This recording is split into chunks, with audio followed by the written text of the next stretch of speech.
நாடு முழுவதும் பல குற்ற சம்பவங்கள் நடந்துகிட்டுதான் இருக்கு. காவல்துறையினரும் விசாரிச்சுக்கிட்டுதான் இருக்காங்க. அது மாதிரியான பல குற்ற சம்பவங்களின் தொகுப்பு தான் நிகழ்தகவு.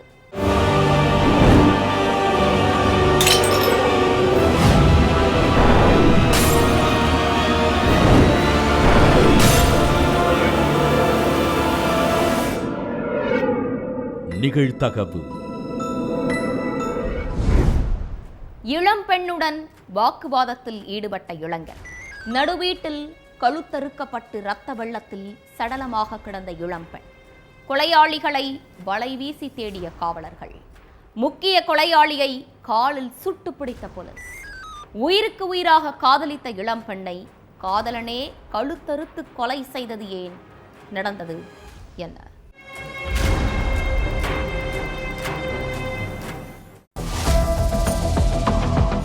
சாயங்காலம் 5 மணி இருக்கும். பெண் ஒருத்தவங்க வேலைக்கு போயிட்டு வீடு திரும்பி இருக்காங்க.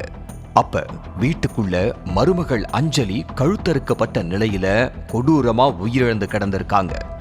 இத பார்த்து அதிர்ச்சி அடைந்த அந்த பெண் அலறி அடிச்சுக்கிட்டு அக்கம் பக்கத்துல உள்ளவங்களை கூப்பிட்டு இருக்காங்க. இந்த விஷயத்தை கேள்விப்பட்டு ஸ்பாட்டுக்கு வந்த போலீஸ் சடலத்தை மீட்டு போஸ்ட்மார்ட்டத்துக்கு அனுப்பி வச்சாங்க. அடுத்து இளம்பெண் அஞ்சலிய யாரு இப்படி கொலை செஞ்சது, அடையாளம் தெரியாத யாராச்சும் கிராமத்துக்குள்ள நடமாடினாங்களான்னு கேட்டிருக்காங்க. அடுத்து வீட்டுக்குள்ள இருந்த அஞ்சலியோட செல்போனை கைப்பற்றின போலீஸ் அஞ்சலிக்கு யார்கிட்ட இருந்து லாஸ்ட் கால் வந்திருக்கு, யார் அடிக்கடி போன் பண்ணியிருக்காங்கன்னு மொத்த டீட்டெயிலையும் எடுத்து பார்த்திருக்காங்க. அதுல லாஸ்ட் கால் லிஸ்ட்ல பால்வீர் பட்டேல் அப்படிங்கிற நபரோட பெயர் காட்டி இருக்கு. அதுக்கடுத்து பால்வீர் பட்டேலோட செல்போன் நம்பரை ட்ரேஸ் பண்ண ஆரம்பிச்சாங்க போலீஸ். அதுல செல்போன் சிக்னல் கோக்ராஜ் சயாராங்கிற கிராமத்துல காட்டி இருக்கு. உடனே அந்த கிராமத்துக்கு போன போலீஸ் பால்வீரை சுத்தி வளைச்சிருக்காங்க. போலீஸ்காரங்களை பார்த்த உடனே அவங்கள தாக்கிட்டு தப்பிச்சு ஓட பார்த்திருக்காரு பால்வீர் பட்டேல்.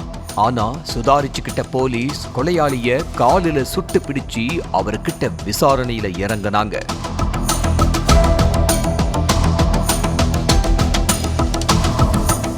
உத்தரப்பிரதேசத்துல உள்ள சிராது கிராமத்தை சேர்ந்த பால்வீர் பட்டேலும் அதே கிராமத்தை சேர்ந்த அஞ்சலிங்கிற பொண்ணும் காதலிச்சுட்டு இருந்திருக்காங்க.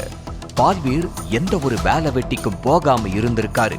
இத பார்த்து கடுப்பான அஞ்சலி, ஏன் எந்த வேலைக்கும் போகாம ஓதாரியா ஊர் சுத்திக்கிட்டு இருக்க, நீ ஏதாவது ஒரு வேலைக்கு போனாதான் நம்ம லவ் மேட்டரை பத்தி வீட்டுல பேச முடியும்னு அறிவுறுத்தி இருக்காங்க. ஆனா பால்வீர் பட்டேல் அஞ்சலியோட பேச்ச சுத்தமா காது கொடுத்து கேட்கல. இதனால மனமுடைஞ்ச அஞ்சலி இவனை கல்யாணம் பண்ணா நம்ம வாழ்க்கையே கேள்விக்குறியாகிரும்னு நினைச்சு அவனை கழட்டி விட முடிவு பண்ணியிருக்காங்க. பால்வீர் பட்டேல கழட்டி விட்ட கொஞ்ச நாட்கள்லயே அஞ்சலியோட பெற்றோர் அவங்களுக்கு திலீப்புங்கிற இளைஞர் கூட கல்யாணம் பண்ணி வச்சுட்டாங்க. இந்த விஷயத்தை கேள்விப்பட்டு கோபத்தோட உச்சத்துக்கே போன பால்வீர் அஞ்சலி மேல கொலை வெறியில இருந்திருக்காரு. தொடர்ந்து அஞ்சலிக்கு போன் பண்ணியும் டார்ச்சர் பண்ணிட்டு இருந்திருக்காரு. அது மட்டும் இல்லாம எனக்கு கிடைக்காத அஞ்சலி யார் கூடவன் நிம்மதியா வாழக்கூடாதுன்னு முடிவு பண்ணி அவங்கள கொலை செய்யவும் திட்டம் போட்டிருக்காரு பால்வீர் பட்டேல். அதுபடி சம்பவத்தன்னைக்கு அஞ்சலிக்கு போன் பண்ண பால்வீர், உன்கிட்ட லாஸ்டா 1 டைம் பேசணும், அதுக்கப்புறம் நான் உன்னை டிஸ்டர்ப் பண்ண மாட்டேன்னு சொல்லி இருக்காரு. இத கேட்டு வீட்டுல ஆள் இல்லாத நேரத்துல பால்வீரை வீட்டுக்கு கூப்பிட்டு இருக்காங்க அஞ்சலி. அதுபடி தன்னோட ஃப்ரெண்ட்ஸை கூட்டிக்கிட்டு அஞ்சலியோட வீட்டுக்கு போன பால்வீர் அவங்க கிட்ட பயங்கரமா வாக்குவாதம் பண்ணியிருக்காரு. அடுத்து தான் மறைச்சு வச்சிருந்த கத்தியை எடுத்து அஞ்சலிய கழுத்தறுத்து துடிக்க துடிக்க கொன்னு இருக்காங்க. விசாரணையோட முடிவுல எல்லா உண்மையும் தெரிஞ்சுக்கிட்ட போலீஸ் பால்வீர் பட்டேல் அவரோட ஃப்ரெண்ட்ஸ் 3 பேரை அரெஸ்ட் பண்ணிட்டாங்க.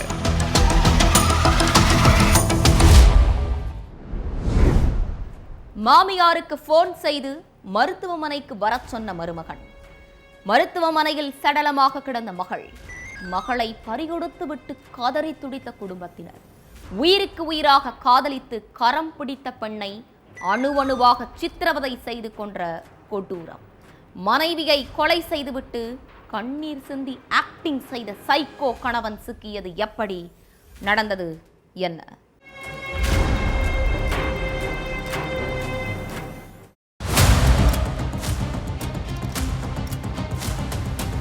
வழக்கம் போல வீட்டு வேலை செஞ்சிட்டு இருந்த பெண்ணுக்கு அவங்களோட மருமகன் தீட்சித் கிட்ட இருந்து போன் வந்திருக்கு. திடீர்னு மருமக எதுக்கு கால் பண்றாங்கங்கிற சந்தேகத்தோடயே போன் காலை அட்டன் பண்ணி இருக்காங்க. அப்போ உங்க மகளுக்கு திடீர்னு உடம்பு சரியில்லாம போயிருச்சு, கொஞ்சம் வேகமா ஹாஸ்பிட்டலுக்கு வாங்கன்னு சொல்லி இருக்காரு மருமகன் தீட்சித். அதை கேட்டு பதற்றம் அடைஞ்சவங்க தன்னோட உறவினர்களை கூப்பிட்டு ஹாஸ்பிட்டலுக்கு ஓடி போயிருக்காங்க. ஹாஸ்பிட்டல்ல மகள் வைஷ்ணவி உயிரிழந்துட்டான்னு மருத்துவர்கள் சொன்னதை கேட்டு அவங்க அம்மா அதிர்ச்சியில உறைஞ்சு போயிட்டாங்க. மகள் இறந்துட்டாங்கிறது ஒரு சைடு அதிர்ச்சின்னா, இன்னொரு பக்கம் வைஷ்ணவி உடல்ல ஏகப்பட்ட காயங்கள் இருந்ததும் அவங்களோட குடும்பத்தாருக்கு பேரதிர்ச்சியா இருந்துச்சு. வைஷ்ணவியோட நிலைமைய பார்த்து கொதிச்செழுந்த அவங்களோட உறவினர்கள் அங்கிருந்த தீட்சித்தை அடிக்க பாஞ்சிருக்காங்க. அப்போ அங்கிருந்த போலீஸ்காரங்களும் தீட்சித்தோட உறவினர்களும் வைஷ்ணவியோட உறவினர்களை தடுத்து நிறுத்தி சமாதானப்படுத்தி இருக்காங்க. எதுவா இருந்தாலும் எழுத்துப்பூர்வமா எழுதி கம்ப்ளைண்ட் கொடுங்க, சட்டப்படி ஆக்ஷன் எடுக்கிறோம். அதை விட்டுட்டு இப்படி தகராறு பண்றதெல்லாம் ரொம்ப தப்புன்னு போலீஸ்காரங்க அவங்கள கண்டிச்சிருக்காங்க. லவ் பண்ணி கல்யாணம் பண்ணிக்கிட்ட என் மகளை இவன் ஒரு நாள் கூட சந்தோஷமா வச்சுக்கலன்னு வைஷ்ணவியோட அம்மா போலீஸ்காரங்க கிட்ட தன்னோட மகளுக்கு நேர்ந்த கொடுமைய பத்தி அழுதுகிட்டே சொல்லி இருக்காங்க. இதுக்கு நடுவுல வைஷ்ணவியோட போஸ்ட்மார்ட்டம் ரிப்போர்ட் வந்திருக்கு. அதுல வைஷ்ணவிய கழுத்தை நெரிச்சிருக்காங்கன்னோ அவங்கள சரமாரியா அடிச்சிருக்காங்கன்னோ அதனாலதான் வைஷ்ணவியோட உயிர் போயிருக்குங்கிறது ரிப்போர்ட்ல குறிப்பிடப்பட்டிருந்துச்சு. வைஷ்ணவி அம்மா சொன்னதையும் போஸ்ட்மார்ட்டம் ரிப்போர்ட்டையும் பார்த்த போலீஸ்காரங்களோட சந்தேக பார்வை தீட்சித் மேல திரும்பி இருக்கு. கேரள மாநிலம் பாலக்காடுல உள்ள கிருஷ்ணாபுரத்தை சேர்ந்த தீட்சித்தும் காட்டுக்குளத்தை சேர்ந்த 26 வயசான வைஷ்ணவியும் ஒரே காலேஜ்ல படிச்சுட்டு இருந்திருக்காங்க.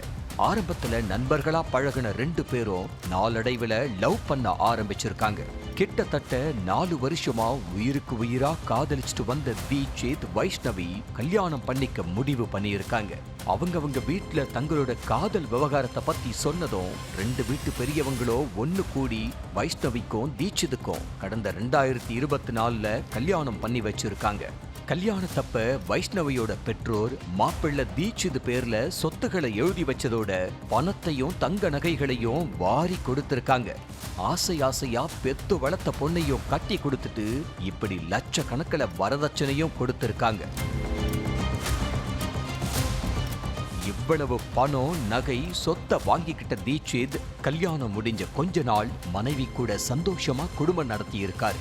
அதுக்கப்புறம் காதல் மனைவி வைஷ்ணவி மேல தீட்சித்துக்கு சந்தேகங்கிற புயல் வீசி இருக்கு. எப்ப போன் பண்ணாலும் கால் வெயிட்டிங்ல தான் இருக்கு. எவன் கூட பேசுறன்னு கேட்டு சண்டை போட ஆரம்பிச்ச தீட்சித் அடுத்து கை நீட்டவும் ஆரம்பிச்சிருக்காரு. சொந்தக்காரங்க கிட்ட பேசினா கூட ஆண்கள் கிட்ட பேசுறதா டார்ச்சர் செஞ்சதுனால வெறுத்து போன வைஷ்ணவி 3 மாசத்துக்கு முன்னாடி காட்டுக்குளத்துல உள்ள தன்னோட அம்மா வீட்டுக்கு போயிருக்காங்க. அப்போ இருக்க வேண்டிய இடத்துல இருந்தாதான் யாருக்குமே மரியாதை, கணவன் சண்டை போட்டாலும் அனுசரிச்சு வாழப்பாருன்னு பழைய பஞ்சாங்கம் பேசி வைஷ்ணவிய மறுபடியும் கணவர் வீட்லயே கொண்டு வந்து விட்டிருக்காங்க பெற்றோர்.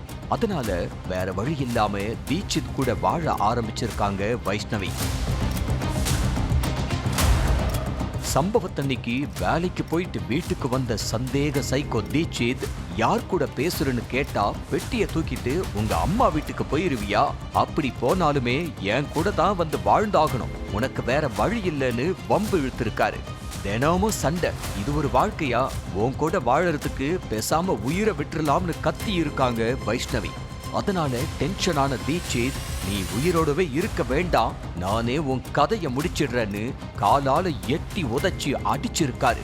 கையில கிடைக்கிற பொருட்களை கொண்டு மனைவி மேல எரிஞ்ச தீட்சித் வைஷ்ணவியை கீழே தள்ளி விட்டுட்டு கழுத்தை நெரிச்சு துடிக்க கொன்னுட்டு அவங்க அம்மாவுக்கு போன் பண்ணி உங்க பொண்ணுக்கு உடம்பு சரியில்லாம போயிருச்சுன்னு சொல்லி பக்காவா நாடகமாடி இருக்கான். ஆனா போஸ்ட்மார்ட்டம் ரிப்போர்ட்ல தீட்சித் வசமா சிக்கிட்டான். என் மகளோட மரணத்துக்கு தீட்சித் தான் காரணம்னோ, அவன் தான் என் மகளை சித்திரவதை பண்ணி கொன்னுட்டானோ, அவன் மேல கடுமையான நடவடிக்கை எடுக்கணும்னோ வைஷ்ணவியோட பெற்றோர் போலீஸ் கம்ப்ளைண்ட் கொடுத்திருக்காங்க. அதனுடைய அடிப்படையில வழக்கு பதிவு செஞ்ச போலீஸ் தீட்சித விசாரிக்க வேண்டிய விதத்துல விசாரிச்சிருக்காங்க. அப்போ என் பொண்டாட்டிய நான் தான் கொலை பண்ணேன்னு நடந்த எல்லாத்தையும் ஒண்ணு விடாம வாக்குமூலத்துல சொல்லிட்டான். அதுக்கப்புறம் தீட்சித் மேல மர்டர் கேஸ ஃபைல் பண்ண போலீஸ் அவனை அரெஸ்ட் பண்ணி தொடர்ந்து விசாரிச்சுக்கிட்டு இருக்காங்க. முட்புதருக்குள் கிடந்த ரத்தம் படிந்த மூட்டையை திறந்து பார்த்தபோது காத்திருந்த அதிர்ச்சி. மூட்டைக்குள் துண்டு துண்டாக கிடந்த மனித எலும்புக்கூடுகளை மீட்டு விசாரணையில் இறங்கிய போலீஸ். விசாரணையின் முடிவில் காத்திருந்த ட்விஸ்ட். வங்கி கணக்கில் நடைபெற்ற பண பரிமாற்றத்தை வைத்து கொலையாளிகளை கண்டுபிடித்த போலீஸ். நண்பனை கொலை செய்து சடலத்தை முட்புதருக்குள் வீசியது ஏன்? நடந்தது என்ன?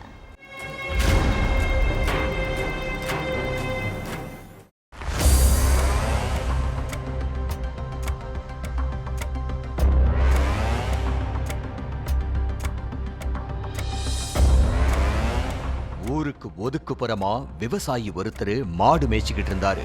அப்ப அங்குள்ள ஒரு முட்புதற்குள்ள ரத்தம் படிஞ்ச நிலையில மூட்டை ஒண்ணு கிடந்திருக்கு. உடனே அந்த மூட்டை கிட்ட போன விவசாயி அதை திறந்து பார்த்திருக்காரு. அதுல மனித எலும்புக்கூடுகள் இருந்திருக்கு. இத பார்த்து அதிர்ச்சி அடைந்த விவசாயி போலீஸுக்கு போன் பண்ணி தகவலை சொன்னாரு. உடனே ஸ்பாட்டுக்கு வந்த போலீஸ் அந்த எலும்புக்கூடுகளை மீட்டிருக்காங்க. அடுத்து உயிரிழந்து கிடக்கிறது யாரு, உங்க ஊர்ல யாரும் காணாம போயிருக்காங்களான்னு கிராம மக்கள் கிட்ட விசாரிச்சிருக்கிறாங்க. அதுக்கு கிராம மக்கள் எங்க ஊர்ல அப்படி யாரும் காணாம போகலன்னு சொல்லி இருக்காங்க. அதுக்கடுத்து சுற்று வட்டார பகுதியில் உள்ள போலீஸ் ஸ்டேஷன்ல உள்ள மிஸ்ஸிங் கேஸை எடுத்து விசாரிக்க ஆரம்பிச்சாங்க போலீஸ். அப்ப செப்டம்பர் 22ஆம் தேதி வெங்கடேஷ் வர்லுவை காணும்னு அவரோட மாமா காமேப்பள்ளி போலீஸ் ஸ்டேஷன்ல புகார் கொடுத்திருக்காரு. இந்த புகாரை அடிப்படையா வச்சு புகார்தாரரை ஸ்டேஷனுக்கு கூப்பிட்டு விசாரிச்சாங்க போலீஸ். அடுத்து உயிரிழந்த வெங்கடேஷ் வர்லுவோட Aadhaar card, PAN card, bank டீடைல்ஸ்னு எல்லாத்தையும் வாங்கின போலீஸ் அதை ஆய்வும் பண்ணி இருக்காங்க. அதுல வெங்கடேஷ் வர்லுவோட பேங்க் அக்கவுண்ட்ல இருந்த எல்லா பணமும் அசோக்குங்கிற நபரோட அக்கவுண்ட்டுக்கு டிரான்ஸ்பர் ஆயிட்டு இருந்திருக்கு. இதை தெரிஞ்சுக்கிட்ட போலீஸ் அசோக்கோட வீட்டு அட்ரஸை கண்டுபிடிச்சு அவர்கிட்ட விசாரணை பண்ணி இருக்காங்க. தெலங்கானாவில் உள்ள பஞ்சர் கிராமத்தை சேர்ந்த வெங்கடேஷ் வர்லு ஹைதராபாத்ல உள்ள ஒரு அபார்ட்மெண்ட்ல சூப்பர்வைசரா வேலை செஞ்சிட்டு இருந்தாரு. இவரு கம்மத்துல உள்ள ஒரு லைப்ரரிக்கு அடிக்கடி போவார்னு சொல்லப்படுது. அப்படி போகும்போது இவருக்கும் அசோக்குங்கிற நபருக்கும் பழக்கம் ஏற்பட்டிருக்கு. அடுத்து 2 பேரும் ஓரின சேர்க்கை உறவுலையும் இருந்திருக்காங்க. அது மட்டும் இல்லாம அசோக் வேறொரு பெண்ணையும் காதலிச்சிட்டு இருந்ததா சொல்லப்படுது. இதுக்கிடையில வெங்கடேஷ் கிட்ட நெருங்கி பழகிக்கிட்டு இருந்த அசோக் அவர்கிட்ட இருந்து அடிக்கடி பணமும் வாங்கி இருக்காரு. நினைச்ச நேரத்துல வெங்கடேஷ் கிட்ட இருந்து அதிக பணம் கிடைச்சதுனால இவனை வச்சே வாழ்க்கையில முன்னேறிலாம்னு கணக்கு போட்டிருக்காரு அசோக். அதுபடி வெங்கடேஷ் கிட்ட பழகின விஷயத்த தன்னோட காதலி நக்மா கிட்டையும் நண்பர் கிருஷ்ணய்யா கிட்டையும் சொல்லி இருக்காரு அசோக். வெங்கடேஷ் கிட்ட நிறைய பணம் இருக்கு, அவனோட ஏடிஎம் கார்டு, பாஸ்புக்னு எல்லாத்தையும் நான் தான் வச்சிருக்கேன். அதனால வெங்கடேஷ கொலை செஞ்சா அவன் கிட்ட இருக்கிற எல்லா பணத்தையும் நாம எடுத்துக்கலாம்னு பிளான் போட்டிருக்காங்க. அதுபடி சம்பவத்தன்னைக்கு நக்மா, கிருஷ்ணய்யா, அசோக்னு 3 பேரும் வெங்கடேஷ் வர்லுவோட வீட்டுக்கு போயிருக்காங்க. நக்மாவும் கிருஷ்ணய்யாவும் கிராம மக்கள் யாராவது வர்றாங்களான்னு பார்த்து சொல்ல வெங்கடேஷ் வர்லுவோட வீட்டு வாசல்ல காவலுக்கு நின்னு இருக்காங்க. அடுத்து வீட்டுக்குள்ள போன அசோக் வெங்கடேஷ் வர்லு கூட பாசமா பேசி அவர் கூட தனிமையில இருந்துட்டு தூங்க வச்சிருக்காரு. வெங்கடேஷ் வர்லு ஆழ்ந்து தூங்கிட்டு இருந்த நேரத்துல திடீர்னு தான் மறைச்சு வச்சிருந்த கத்தியை எடுத்த அசோக் அவரை துண்டு துண்டா வெட்டி கொன்னு இருக்காரு. அடுத்து உடல் பாகங்களை போர்வைக்குள்ள போட்டு மூட்டை கட்டி இருக்காரு. அதுக்கப்புறம் 3 பேரும் ஒன்னு சேர்ந்து அந்த மூட்டைய பைக் மூலமா பக்கத்து கிராமத்துல உள்ள முட்புதருக்குள்ள வீசிட்டு எந்த ஒரு தப்பும் பண்ணாத மாதிரி வீட்டுக்கு போயிருக்காங்க. இந்த விஷயத்தை கேள்விப்பட்டு விசாரணையில் இறங்கின போலீஸ் வெங்கடேஷ் வர்லுவோட அக்கவுண்ட்ல இருந்து பணம் டிரான்ஸ்பர் ஆகிறத கண்டுபிடிச்சு முக்கிய அக்யூஸ்டுகளான அசோக், கிருஷ்ணய்யா, நக்மான்னு 3 பேரையும் அரெஸ்ட் பண்ணிட்டாங்க. விவசாய நிலத்தில் உடல் சிதைந்து கொடூரமான முறையில் உயிரிழந்து கிடந்த முதியவர் பலரின் கண் முன்னே முதியவர் மீது டிராக்டரை ஏற்றி கொன்ற அரக்கன். நீண்ட நேரமாக நடந்த வாக்குவாதம் திடீரென கொடூர கொலையில் முடிந்ததால் அதிர்ச்சி. உயிர் கொடுத்த தந்தையின் உயிரை மகனே பறித்து கொண்டது ஏன்? நடந்தது என்ன?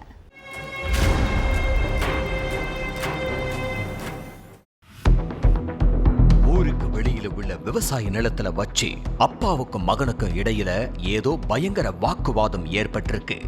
எதுக்கு இப்படி எல்லாரும் பாக்குற மாதிரி நின்னு கத்திக்கிட்டு இருக்காங்கன்னு பக்கத்து நிலத்துக்காரங்களும் அந்த சைடு வழியா போனவங்களும் கிட்ட போய் என்ன ஏதுன்னு கேட்டிருக்காங்க. அப்ப பையனுக்கும் அப்பாவுக்கும் இடையில சொத்து பிரச்சனை இருக்கிறதும் அது சம்பந்தமா தான் இப்படி காட்டு கூப்பாடு போட்டுக்கிட்டு இருக்கிறதும் தெரிஞ்சு அவங்க குடும்ப பிரச்சனையில நாம தலையிட வேண்டாம்னு நினைச்சு எல்லாரும் அங்கிருந்து நகர ஆரம்பிச்சிருக்காங்க. ஆனா அடுத்த சில நிமிடங்கள்லயே அங்க மிகப்பெரிய கொடூரமான சம்பவம் நடக்க போகுதுங்கிறது அங்க உள்ள யாருக்குமே தெரியாம போச்சு. விழுப்புரம் கண்டாச்சிபுரம் பக்கத்துல உள்ள ஒடுவன் குப்பங்கிற கிராமத்தை சேர்ந்தவரு பழனி. இவருக்கு 2 மனைவி. முதல் மனைவி பேரு சுசீலா, அவங்களுக்கு ஒரே மகன் சக்கரவர்த்தி. 2வது மனைவி சரஸ்வதிக்கு 3 மகன்கள். இதுல மூத்தவன் சந்திரசேகர். பழனிக்கு சொந்தமா ஊருக்கு பக்கத்திலேயே கொஞ்சம் விவசாய நிலம் இருக்கு. ஒழுங்கா எந்த வேலைக்கும் போகாம இருந்த சந்திரசேகருக்கு அந்த விவசாய நிலத்து மேல ஆரம்பத்திலிருந்தே ஒரு கண்ணு இருந்திருக்கு. இந்த இடம் நம்ம பேருக்கு வந்துருச்சுன்னா ராஜா மாதிரி வாழலாம்னு கனவுல மிதந்துகிட்டு இருந்திருக்காரு. ஆனா மகன் சந்திரசேகரோட ஆசைக்கும் விருப்பத்துக்கும் அவரோட அப்பா பழனி முட்டுக்கட்டை போட்டிருக்காரு. இருக்கிற சொத்தை எல்லாத்தையும் உங்க எல்லாரோட பேர்ல எழுதி வச்சுட்டேன். எனக்குன்னு இருக்கிறது இந்த ஒரு இடம்தான். இதையும் வித்துட்டா நாளைக்கு எனக்குன்னு சொந்தமா எதுவுமே இருக்காது. அதனால எந்த காரணத்துக்காகவும் இந்த நிலத்தை தரமாட்டேன். ஒழுங்கா இருக்கிறத வச்சு பிழைச்சிக்கோன்னு திட்டவட்டமா சொல்லி இருக்காரு. இது சந்திரசேகருக்கு கடும் கோபத்தை உண்டாக்கி இருக்கு. ஆனா பழனிய மீறி சந்திரசேகரால எதுவுமே பண்ண முடியல. ஏன்னா அந்த இடம் அவருடைய தந்தை பழனி பேர்ல தான் இருக்கு. அதனால கடந்த சில மாசமாவே அந்த சொத்தை தர சொல்லி சந்திரசேகர் பிரச்சனை பண்ணிக்கிட்டே இருந்திருக்காரு.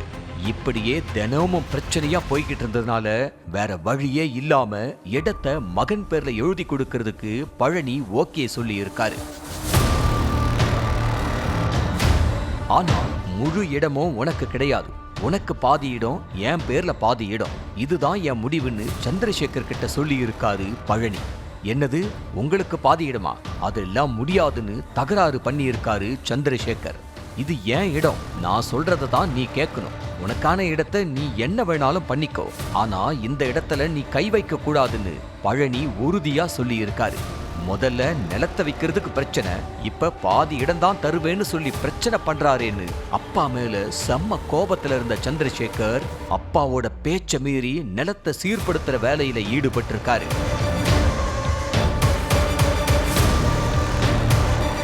இதை தெரிஞ்சுக்கிட்ட அப்பா பழனி நேரா அந்த விவசாய நிலத்துக்கு போய், ஏன் அனுமதி இல்லாம நிலத்தை எதுக்கு ஒழுங்குபடுத்திக்கிட்டு இருக்க? ஒழுங்கா டிராக்டரோட சேர்ந்து நீயும் வெளியில போயிரு, இல்லன்னா பெத்த புள்ளன்னு கூட பார்க்க மாட்டேன், போலீஸ்ல கம்ப்ளைண்ட் பண்ணிருவேன்னு சொல்லி இருக்காரு. அப்ப அவருக்கும் சந்திரசேகருக்கும் இடையில பயங்கரமா வாக்குவாதம் ஏற்பட்டிருக்கு. இந்த சண்டைய பார்த்துட்டு பக்கத்துல இருந்த சில பேர் வந்து சமாதானம் பண்ண முயற்சி பண்ணியிருக்காங்க. ஆனா 2 பேரும் அடங்குற மாதிரி தெரியல. அதோட அவங்க குடும்ப பிரச்சனையில நாம தலையிட வேணாம்னு நினைச்சு எல்லாரும் தள்ளி போயிட்டாங்க. ஆனா அப்பா கூட வாக்குவாதம் பண்ணிக்கிட்டு இருந்த சந்திரசேகர் திடீர்னு டிராக்டரை பழனி மேல ஏத்தி இருக்காரு. சந்திரசேகர் டிராக்டரை எடுத்து வேகமா போனதை பார்த்து அங்க உள்ளவங்க அவரை தடுத்து நிறுத்த ட்ரை பண்ணி இருக்காங்க. ஆனா கண்ணை மூடி துறக்கிறதுக்குள்ள எல்லாமே முடிஞ்சு போச்சு. டிராக்டரோட சக்கரங்கள் 2ம் பழனியோட உடம்பு மேல ஏறி இறங்கின அடுத்த சில நிமிஷத்திலேயே உயிர் பறி போயிருச்சு. அதுக்கப்புறம் டிராக்டரை அங்கேயே விட்டுட்டு சந்திரசேகர் தப்பிச்சு ஓடி இருக்காரு. விஷயம் தெரிஞ்சுக்கிட்டு சம்பவ இடத்துக்கு வந்த போலீஸ் பழனி சடலத்தை கைப்பற்றி போஸ்ட்மார்ட்டத்துக்கு அனுப்பி வச்சாங்க. விசாரணையில இந்த கொடூர கொலைய பண்ணது அவரோட 2ஆம் தர மனைவியோட மகன் சந்திரசேகர் தாங்கிறத உறுதிப்படுத்திக்கிட்டதுக்கு அப்புறம் தலைமறைவா உள்ள சந்திரசேகரை தீவிரமா தேடிக்கிட்டு இருக்காங்க. பெத்து வளர்த்து ஆளாக்குன அப்பாவை சொத்துக்கு ஆசைப்பட்டு டிராக்டரை ஏத்தி கொன்ன கொடூரனை தூக்குல போட்டாலும் தப்பு இல்லைன்னு கோபமா கொந்தளிக்கிறாங்க அந்த கிராம மக்கள்.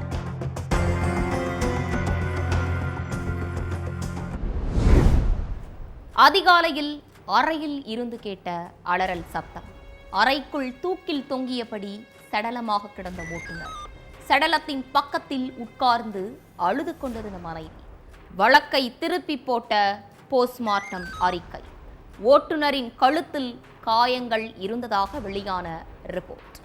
கட்டிய கணவனை மனைவியே கொலை செய்தது ஏன்? நடந்தது என்ன?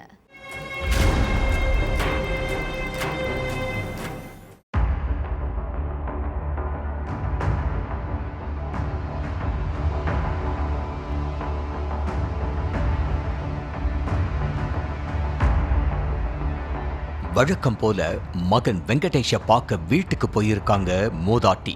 அப்ப மகனோட அறையிலிருந்து திடீர்னு அலறல் சத்தம் கேட்டிருக்கு. உடனே அந்த அறைக்கு போன மூதாட்டி மகன் கிடந்த கோரத்தை பார்த்து திகைச்சு போய் நின்னு இருக்காங்க. மகன் வெங்கடேஷ் தூக்கில பிணமா தொங்கி இருக்காரு. சடலத்தோட பக்கத்துல மருமகள் துளசி கதறி அழுதுகிட்டு இருந்திருக்காங்க. இந்த விஷயத்தை கேட்டு ஸ்பாட்டுக்கு வந்த போலீஸ் சடலத்தை மீட்டு போஸ்ட்மார்ட்டத்துக்கு அனுப்பி வச்சாங்க. அடுத்து வெங்கடேஷோட மனைவி துளசி கிட்ட விசாரணையில இறங்கின போலீஸ் உங்க கணவனுக்கு என்ன ஆச்சுன்னு கேட்டிருக்காங்க. அதுக்கு கணவன் வெங்கடேஷ் நேத்து நைட் ஃபுல் போதையில வீட்டுக்கு வந்து தூங்கிட்டாரு, ஆனா காலையில எழுந்து பார்த்தப்ப அவரு தூக்குல பிணமா தொங்கிக்கிட்டு இருந்தாருன்னு சொல்லி இருக்காங்க. அடுத்து வெங்கடேஷோட தாய்கிட்ட போலீசார் விசாரணை பண்ணி இருக்காங்க. அப்ப என் மகன் உயிரிழப்புல மர்மம் இருக்குன்னு சொன்ன மூதாட்டி என் மகனுக்கும் மருமகளுக்கும் அடிக்கடி சண்டை வரும், அவ தான் என் மகனை கொலை பண்ணிட்டு ஆக்டிங் பண்றாளோன்னு சந்தேகமா இருக்குன்னு சொல்லி இருக்காங்க. உடனே அந்த புகாரை வாங்கி ஓரமா வச்ச போலீஸ் போஸ்ட்மார்ட்டம் ரிப்போர்ட்டுக்காக வெயிட் பண்ணிட்டு இருந்திருக்காங்க. அதுபடி மறுநாள் வெளியான ரிப்போர்ட்ல வெங்கடேஷோட கழுத்துல காயம் இருந்ததா குறிப்பிடப்பட்டிருந்துச்சு. இந்த ரிப்போர்ட்டை வச்சு இது கொலைன்னு கன்ஃபார்ம் பண்ண போலீஸ் துளசி முனியம்மாவை விசாரணை வளையத்துக்குள்ள கொண்டு வந்தாங்க.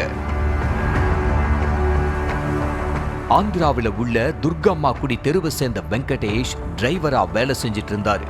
இவருக்கும் பக்கத்து கிராமத்தை சேர்ந்த துளசி முனியம்மாவுக்கும் சில வருஷத்துக்கு முன்னாடி கல்யாணம் ஆயிருக்கு. கல்யாணமான புதுசுல கணவனும் மனைவியும் சந்தோஷமா தான் வாழ்ந்துட்டு இருந்திருக்காங்க. வெங்கடேஷும் கரெக்டா வேலைக்கு போயிட்டு குடும்பத்தோட வாழ்வாதாரத்தை நல்லபடியா கவனிச்சிட்டு இருந்திருக்காரு. வாழ்க்கை இப்படி நல்லபடியா போயிட்டு இருந்த நேரத்துல மது போதைக்கு அடிமையான வெங்கடேஷ் எந்த ஒரு வேலை வெட்டிக்கும் போகாம மதுவே கதின்னு கடந்திருக்காரு. அது மட்டும் இல்லாம துளசிய போட்டு அடிச்சும் சித்திரவதையும் பண்ணி இருக்காரு. இதுக்கிடையில துளசிக்கும் அதே பகுதியைச் சேர்ந்த சுரேஷ்ங்கிற இளைஞருக்கும் தகாத உறவு ஏற்பட்டிருக்கு. கணவன் வேலைக்கு போனதுக்கு அப்புறம் சுரேஷ வீட்டுக்கு கூப்பிடுற துளசி அவர் கூட தனிமையிலையும் இருந்திருக்காங்க. ஆனா இத நோட் பண்ணிட்டே இருந்த பக்கத்து வீட்டுக்காரங்க வெங்கடேஷ் கிட்ட எல்லா விஷயத்தையும் சொல்லி இருக்காங்க. நீங்க வீட்டுல இல்லாத நேரத்துல சுரேஷ் அடிக்கடி உங்க வீட்டுக்கு வர்றான், உன் மனைவி கிட்ட தனியா பேசிட்டு இருக்கான், அதனால உன் மனைவிய கொஞ்சம் கண்டிச்சு வைன்னு சொல்லி இருக்காங்க. இத கேட்டு ஆத்திரத்தோட உச்சத்துக்கே போன வெங்கடேஷ் மனைவிய போட்டு சரமாரியா அடிச்சிருக்காரு. குத்துக்கல்லு மாதிரி நான் உயிரோடு இருக்கும்போது உனக்கு இன்னொருத்தன் கேக்குதா? ஒழுங்கா அவன் கூட பழகிறதை இத்தோடு நிறுத்திக்க, இல்லன்னா உன்னை உயிரோடையே விடமாட்டேன்னு மிரட்டி இருக்காரு. கணவனோட பேச்சு கேட்டு பயந்து போன துளசி சுரேஷ்க்கு போன் பண்ணி நம்ம தகாத உறவுல இருக்கிற விஷயம் என் கணவனுக்கு தெரிஞ்சிருச்சு, அவனை கொன்னாதான் நாம நிம்மதியா வாழ முடியும்னு சொல்லி இருக்காங்க. வெங்கடேஷ கொலை செய்யறதுக்கு சுரேஷும் ஓகே சொல்லி இருக்காரு. சம்பவத்தன்னைக்கு வெங்கடேஷ் ஃபுல் போதையில வீட்டுக்கு திரும்பி இருக்காரு. அடுத்து தன்னோட ரூம்க்கு போயிட்டு தூங்கிட்டாரு.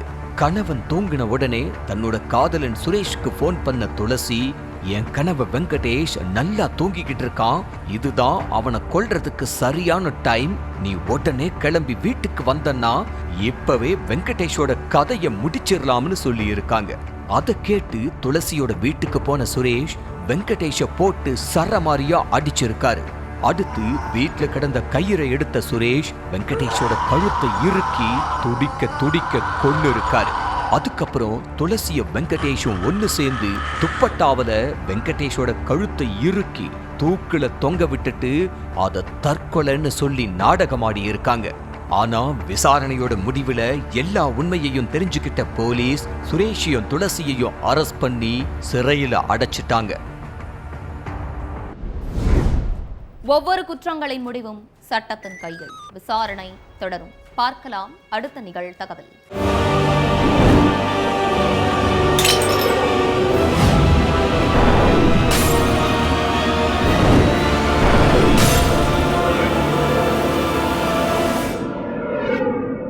நிகழ்தகவு.